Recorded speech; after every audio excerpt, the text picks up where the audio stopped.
How to use previous name on Facebook. Hey guys, in this tutorial I'll show you guys how you can easily use a previous name on your Facebook account.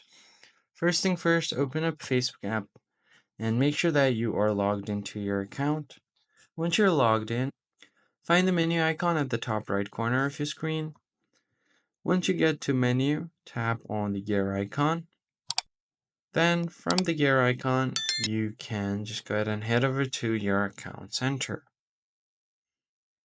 Once your account center is open, all you have to do here is go to the profiles option at the top and then find your names. You can find it by tapping on your profile.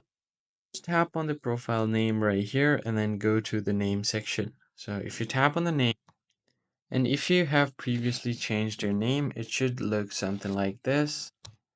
And here you'll have an option to use previous name right below change order. So go ahead and tap on use previous name and then confirm it. And all of a sudden your name will be changed back to your previous name. You could also manage other names from here if you want, like your nickname.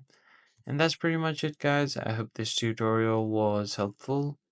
I'll see you on the next one.